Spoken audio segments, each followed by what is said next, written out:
ত্রিপুরার পূর্ণ রাজ্যে মর্যাদার 52 বছর পর বর্তমান সরকার রাজ্যের খেলোয়াড়দের জন্য ইন্স্যুরেন্স পলিসি চালু করেছে।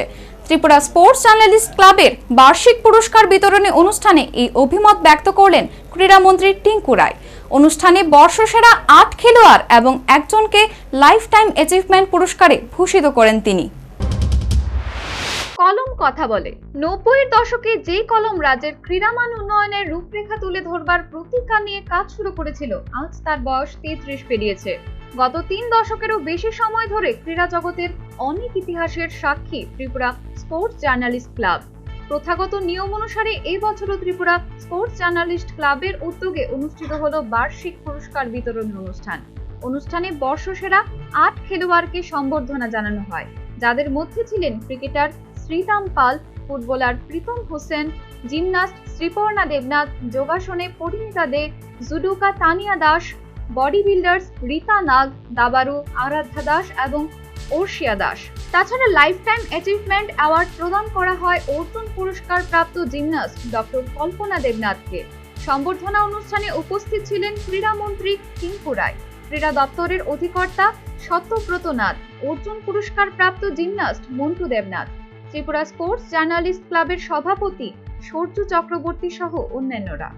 অনুষ্ঠানে ভাষণ রাখতে গিয়ে ক্রীড়ামন্ত্রী বলেন, রাজ্যের খেলাধুলার মান উন্নয়নের ক্ষেত্রে বিশেষ নজর রেখে চলছে রাজ্য সরকার। মুখ্যমন্ত্রী প্রফেসর ডক্টর মানিক সাহার প্রচেষ্টায় গোটা রাজ্যে ক্রীড়া পরিকাঠামো উন্নয়নে এবং খেলোয়াড় তুলে আনার বিষয়ে জোর দিয়েছে সরকার। তিনি বলেন, অর্থনৈতিক দিক থেকে পিছিয়ে পড়া দেশগুলি অলিম্পিক্সে পদক জয়ে অনেক এগিয়ে রয়েছে ভারত থেকে।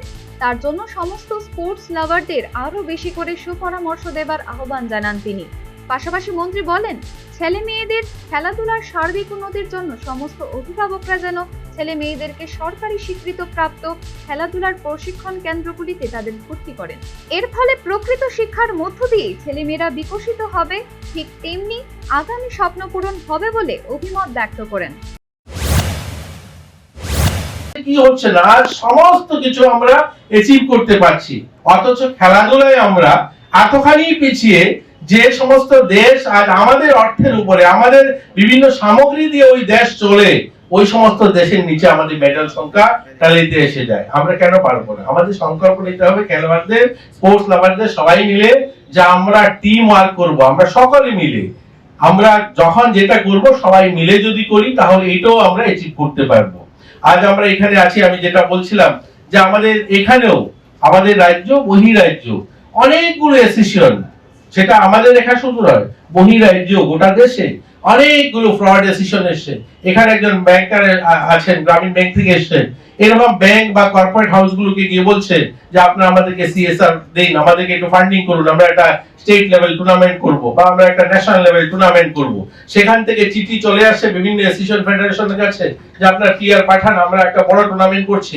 আমাদের ছেলেরা, গার্জিয়ানরা সবাই এখন এত প্রতিযোগিতা, সবাই সেখানে ছেলে মেয়ে নিয়ে চলে যাচ্ছেন, সেখানে হয়তো মেডেল দিচ্ছেন, চলে আসছেন, কিন্তু সেটা কি অথরাইজ? সেটা কি গভর্নমেন্ট স্বীকৃত?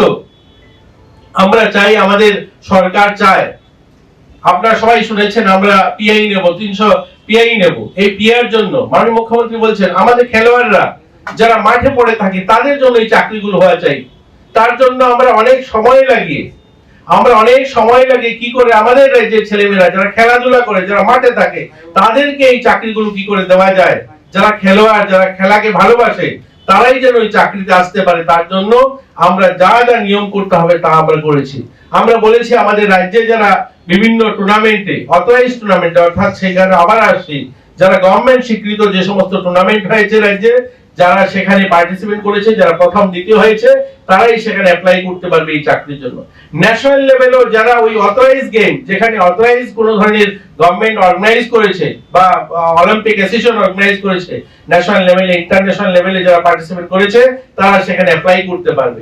এখানে কি হচ্ছে, আমরা এখন দেখছি যে অসংখ্য ছেলে মেয়ে আছে যারা এরকম জায়গা থেকে তারা পার্টিসিপেট করেছে, অংশগ্রহণ করেছে, সেগুলো স্বীকৃত নয়, সেগুলো কোনো ধরনের অ্যাফিলিয়েশন নেই, কোনো অথরাইজেশন নেই, সেখানে গিয়েও খেলাধুলা করে, সেগুলো ছাত্র ছাত্রী বা খেলোয়াড়দের দোষ নয়, সেগুলো আমাদের অভিভাবককে ভাবতে হবে।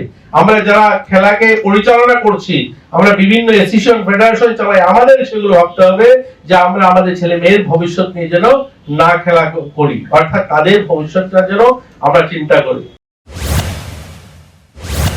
অনুষ্ঠানের শুরুতে প্রত্যেক বক্তাই ত্রিপুরার স্পোর্টস জার্নালিস্ট ক্লাবের এই শুভ উদ্যোগকে অভিনন্দন এবং শুভেচ্ছা জানিয়েছেন। অনুষ্ঠানকে ঘিরে বিভিন্ন ক্রীড়া সংগঠন, ক্রীড়া ব্যক্তিত্ব এবং ক্রীড়া প্রেমীদের ব্যাপক উৎসাহ পরিলক্ষিত হয় পুরস্কার বিতরণী অনুষ্ঠানে।